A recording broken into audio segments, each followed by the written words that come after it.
Ya, bismillahirrahmanirrahim. Assalamualaikum warahmatullahi wabarakatuh. Berjumpa lagi bersama saya Zaki. Pada hari ini saya tidak memakai seragam sebab hari ini adalah hari libur. Saya hanya mengisi sebagian waktu saya yang kosong untuk memberikan sedikit materi pada bab sisindiran. Bab sisindiran ini dipelajari pada kelas 8 ya. Kelas 8. Ini tepatnya pada setelah penilaian tengah semester. Oke. Kita langsung aja ke materi yang akan saya bahas itu tentang sisindiran. Ini sisindiran. Oke. Kita harus terlebih dahulu mengetahui kompetensi dasar pada bab ketiga ini ada apa aja sih pada bab ketiga ini kompetensi dasarnya. Yang pertama kita harus memahami dulu ya kode-kode dalam kompetensi dasar. Yang pertama di sini ada yang 3 ya. Sini ada 3. 3 di sini ialah nilai pengetahuan.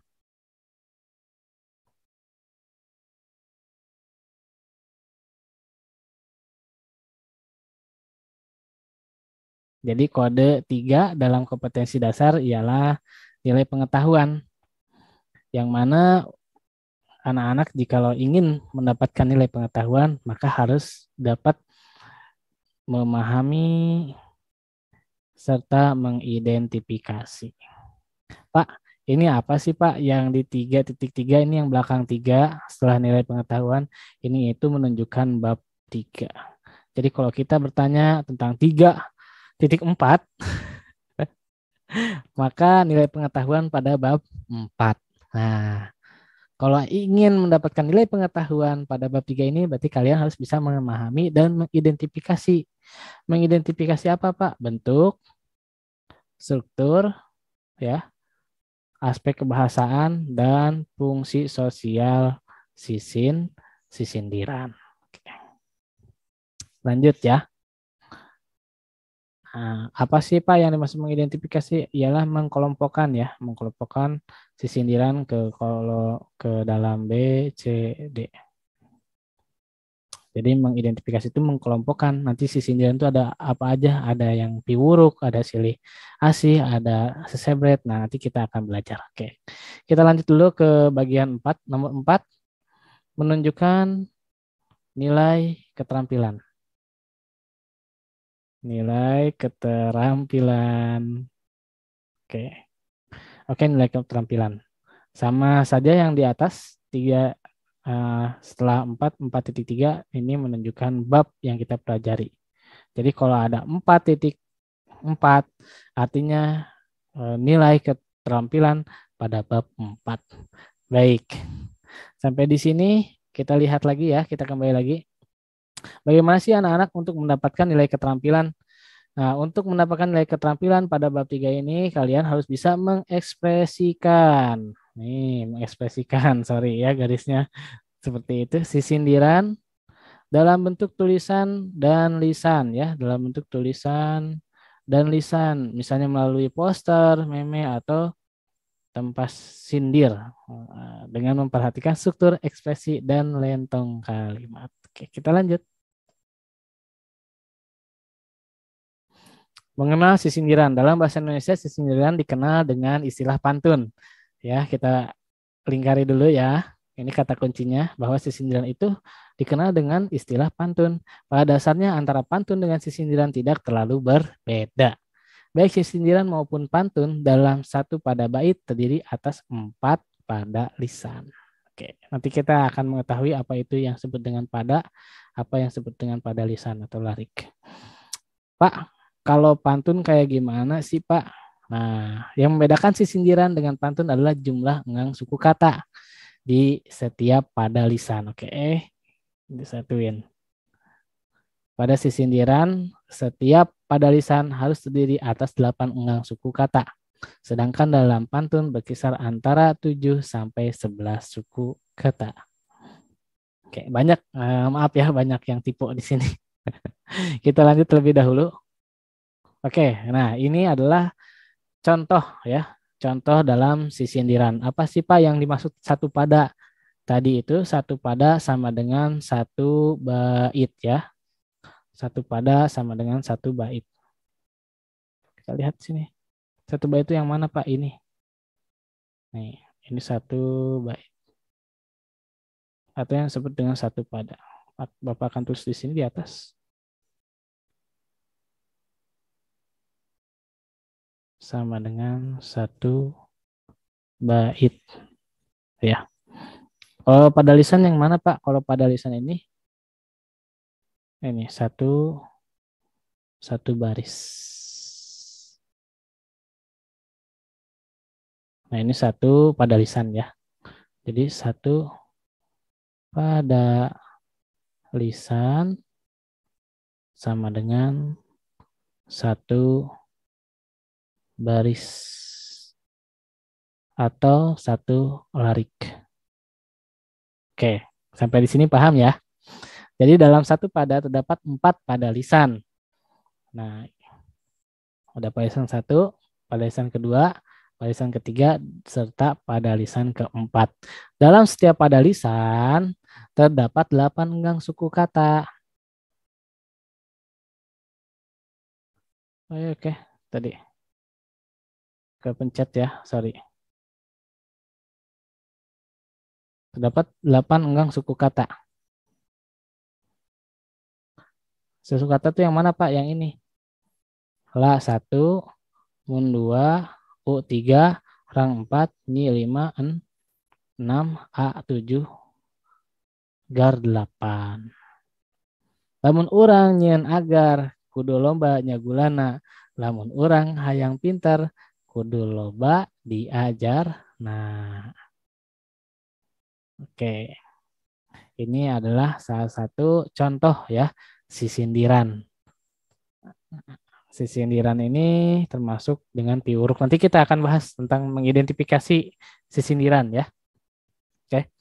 Sampai di sini dulu ya. Dari tadi satu pada adalah satu bait.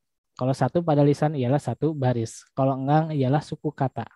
Kalau Purwakanti adalah ABAB. Purwakanti itu apa? Rima ya.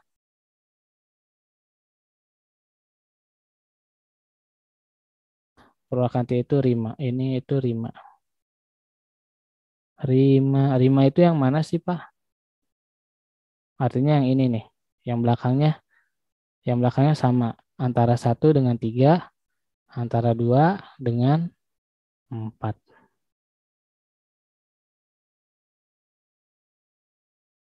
Ya, jadi sama ya ABAB. Antara 1 dengan 3, 2 dengan 4. Nah, begitulah kira-kira. Oke, kita lanjut ya. Dan secara garis besar, sindiran secara isi ya, secara isi. Secara teks, bahwa sindiran ini terbagi menjadi 2. Yang pertama ada rarakitan, yang kedua ada paparikan. Makanya di sini perbedaan antara rarakitan dan juga paparikan ya. Nah, ini kalau ini rarakitan, kalau ini paparikan, oke. Nah, jadi ada 2 secara garis besar, secara isi, secara teks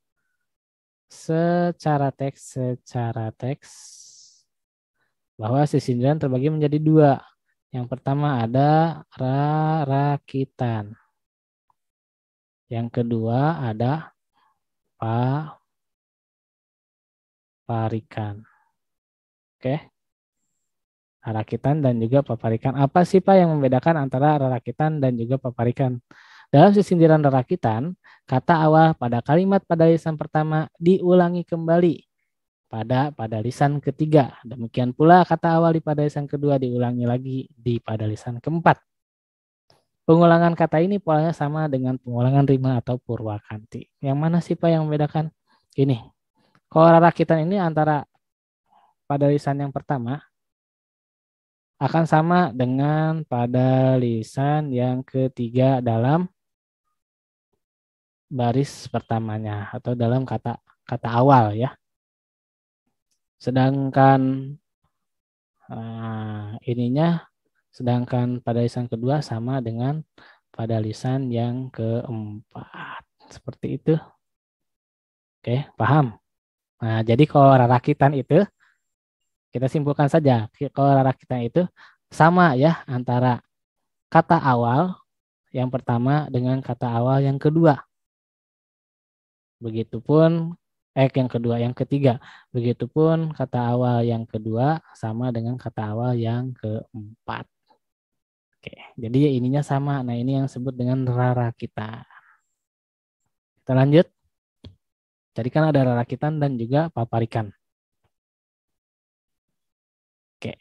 Sedangkan dalam sisindiran paparikan tidak terdapat pengulangan kata awal. Contoh, jalan-jalan ke Cilodong. Nyimpan heula ke Jakarta. Lamun urang resep bohong. Kubatur di Pikangewa. Nah, di sini tidak ada pengulangan kata ya. Antara jalan-jalan, menyimpang, lamun. Ini tidak ada yang sama. Kalau tidak ada yang sama seperti ini, maka disebut dengan paparika. Seperti itu teman-teman ya.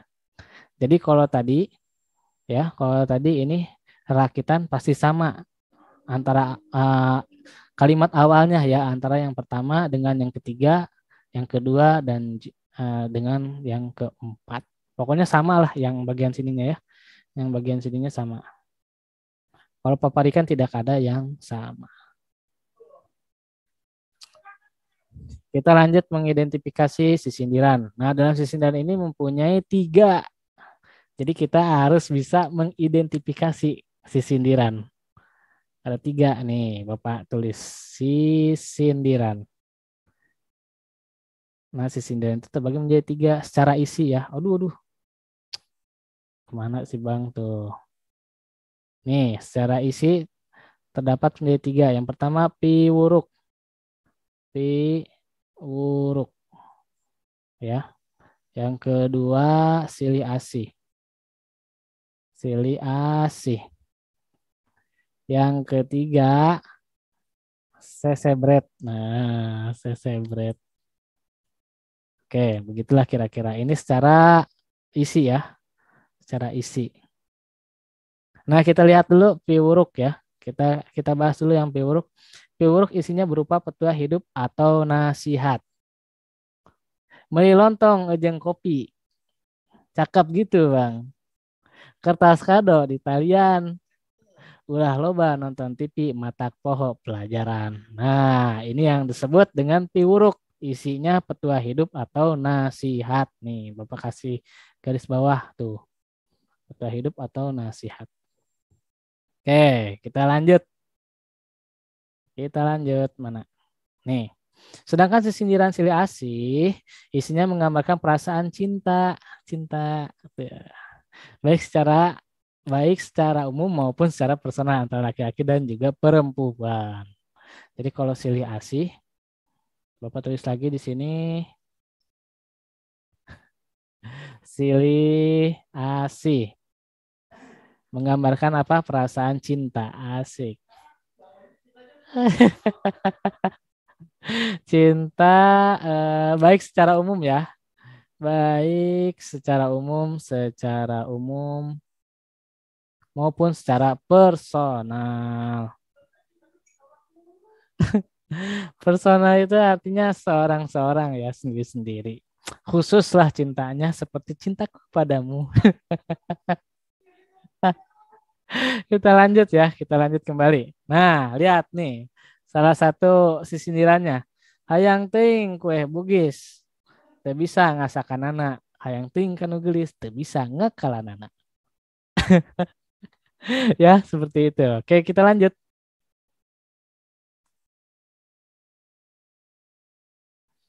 Kita lanjut. Nah, ini kita yang ketiga. Adapun sisindiran sesebret isinya hanya berupa lelucon belaka atau terkadang menyentil orang lain. Nah, kita guys bawahi sesebret isinya hanya berupa lelucon belaka atau terkadang menyentil orang lain. Kita lihat sisindiran di bawah ini. Lamun hayang masak tumis, ulah dina caet batu. Lamun hayang jadi artis, ulah mumul ngosok huntu. Nah, itu ya. Nah, ini adalah cara mengidentifikasi sisindiran. Oke, baik. Tadi secara teks itu ada 2. Yang pertama ada rarakitan dan juga paparikan. Kita lihat kembali ke sini.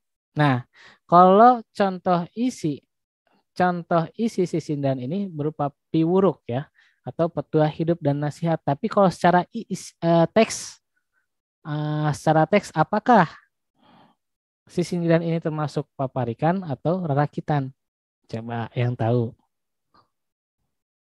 Nah, isi sisindiran ini ya termasuk isi teks ini ya secara segi teks bahwa ini masuknya kepada paparikan ya.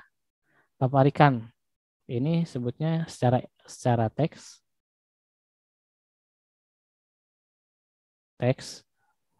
sisindiran di samping ini.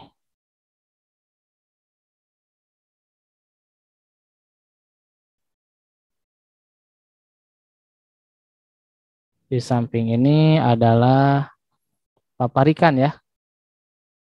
Paparikan, kenapa disebut dengan paparikan? Karena tidak ada pengulangan kata awal ya. Ini kan meli, ini kertas, ini ulah, ini matak. Artinya tidak ada yang sama. Maka ini disebut dengan sisindiran paparikan ya. Dengan isi teksnya ialah piwuruk ya. Kalau jenis teksnya ialah paparikan dengan isi sisindiran piwuruk atau petua hidup atau juga nasihat. Oke, kita lanjut. Nah, oke. Kalau sisindiran silih asih yang di sini dalam segi teks ini karena ada pengulangan kata ya. Pengulangan kata awal nih. Hayang teu bisa. Maka ini disebut dengan rarakitan. Mengapa bisa seperti itu? Karena ada pengulangan kata. Ini disebut dengan rarakitan, pengulangan kata di awal. Oke, kita lanjut. Nah, yang ini apakah rarakitan apa paparikan? Ayo, yang tahu, ayo. Kalau ini disebut dengan masih rarakitan. Kenapa disebut rarakitan? Karena ada pengulangan kata awal. Antara 1 dengan 3, 2 dengan 4. Oke. 1, 2, 3. Tuh, ada pengulangan kata. Ini disebut dengan rarakitan. Rarakitan. Sebab ada pengulangan kata. Oke. Sampai sini. Nih, Bapak ada sedikit kuis. Oke, kita ulang lagi ya. Di dalam bahasa Indonesia sisindiran dikenal dengan istilah pantun. Yang dimaksud dengan satu pada ialah satu bait. Apa yang dimaksud dengan satu pada lisan? Satu pada lisan ialah satu baris atau satu larik. Secara garis besar, teks dalam sisindiran terbagi menjadi 2. Rarakitan dan juga paparikan. Kalau rarakitan ada pengulangan kata antara pada lisan yang pertama dengan pada lisan yang ketiga dan juga pada lisan kedua dengan pada lisan yang keempat. Itu disebut dengan rarakitan. Kalau tidak ada pengulangan kata, maka disebut dengan paparikan. Oke, itu secara teks ya. Kalau secara isi, sisindiran terbagi menjadi 3. Yang pertama ada piwuruk. Piwuruk itu ialah berupa nasihat atau petua hidup. Yang kedua ada silih asih, menggambarkan perasa cinta baik secara umum maupun personal. Yang ketiga ada sesebret, itu lelucon atau menyentil orang lain. Sampai di sini paham? Oke. Jadi kalau kalian tidak paham, silakan kalian berikan komentar. Atau ada yang salah dari Bapak, silakan untuk berkomentar. Baik, kemungkinan sampai di sini pertemuan hari ini tentang sisindiran. Jangan lupa kalian bisa review terus materinya, pelajarannya. Jangan lupa subscribe, comment, and like and share ya video pelajaran Bahasa Sunda kelas 8 pasca pertengahan semester. Oke. Jangan sampai kesalahan yang lalu kita ulang. Kita belajar terus menjadi pribadi yang baik. Pokoknya SMP 4 Depok harus menjadi siswa cerdas, tangkas, dan juga kreatif. Tidak hanya SMP 4 Depok, tapi anak-anak milenial sekarang. Cukup sekian dari Bapak Zaki. Wassalamualaikum warahmatullahi wabarakatuh.